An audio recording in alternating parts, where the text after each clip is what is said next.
खान पान की चीजों से लेकर असली नकली का खेल किताबों तक पहुंच गया है। मामला चौंकाने वाला है क्योंकि राष्ट्रीय शैक्षिक अनुसंधान और प्रशिक्षण परिषद यानी कि एनसीईआरटी की नकली किताबें इंदौर शहर में बिक रही है। कहीं आपने भी एनसीईआर की नकली किताबें तो नहीं खरीदी? देखिए स्पेशल रिपोर्ट में।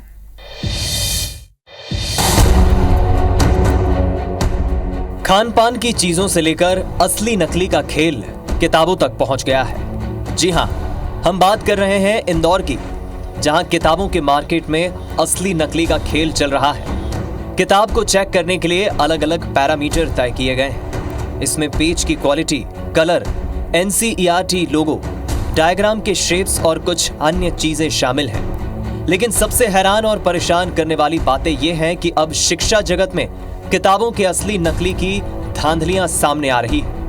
आपको बता दें, इंदौर के हर बड़े व्यापारी की दुकानों तक ये किताबें पहुंच चुकी है, जिन्हें बेचकर इंदौर के लोगों को बेवकूफ बनाया जा रहा है। आप जो भी किताब खरीद रहे हैं उसके 8 पन्ने लगातार चेक करें। आपको हर दूसरे पन्ने पर एनसीईआरटी का बुकमार्क नजर आएगा। लेकिन अगर बुकमार्क मिसिंग है तो आपकी किताब नकली है। हर किताब की क्वालिटी चेक करें, ग्राफिक्स या चित्र स्पष्ट है या नहीं। अगर इनमें से कहीं भी कमी लगे तो आपकी किताब नकली है। असली और नकली का खेल समझने IBC 24 की टीम जब दुकानदारों के पास पहुंची तो हड़कंप मच गया।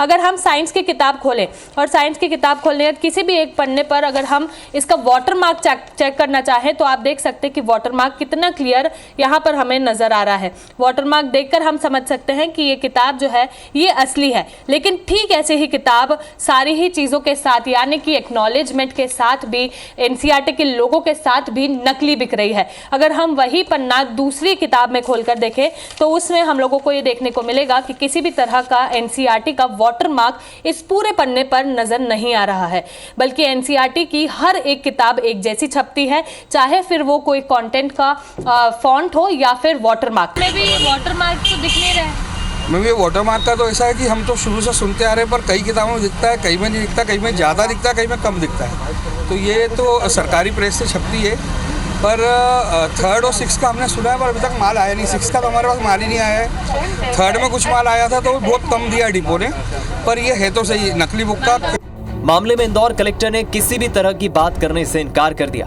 वहीं एडवोकेट तनुज दीक्षित ने भी सभी माफियाओं के खिलाफ सख्त से सख्त कार्रवाई करने की बात कही है कि एनसीईआरटी की जो किताबें होती हैं बच्चों के लिए, जो स्टडीज़ मटेरियल होता है, उसकी डुप्लीकेट बुक्स बाज़ार में दूसरे अन्य पब्लिकेशन हाउस के द्वारा कर रहे हैं और इस तरह की डुप्लीकेट बुक्स सेल आउट कर रहे हैं। इनके ऊपर निश्चित रूप से एनसीईआरटी को संज्ञान में लेकर के एक कड़ी कार्रवाई करना चाहिए।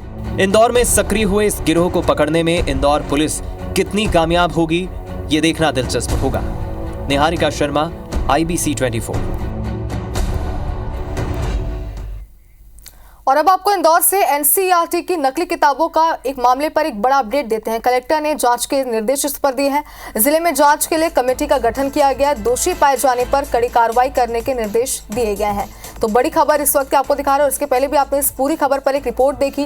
क्या ये पूरा मामला था, आपने देखा, और अब कलेक्टर ने इसके लिए जांच के निर्देश दिए, यानी कि कहीं ना कहीं इस पूरे मामले को संज्ञान में लिया गया। बाकायदा इसके लिए जांच के लिए कमेटी का गठन किया गया और जो दोषी पाए जाएंगे उन पर कड़ी कार्रवाई के निर्देश भी कलेक्टर ने यहाँ पर दिए हैं। तो कहीं ना कहीं इस मामले को संज्ञान में लेकर एक बड़े एक्शन की तैयारी प्रशासन के द्वारा की जा रही है। कलेक्टर ने साफ तौर पर यह कह दिया कि जिस टीम का गठन यहाँ पर किया गया वो टीम इस पूरे मामले पर जांच करेगी और जांच पड़ताल करने पर आरोप सही पाए जाने पर जो भी दोषी होते हैं उन पर कड़ी कार्रवाई की जाएगी।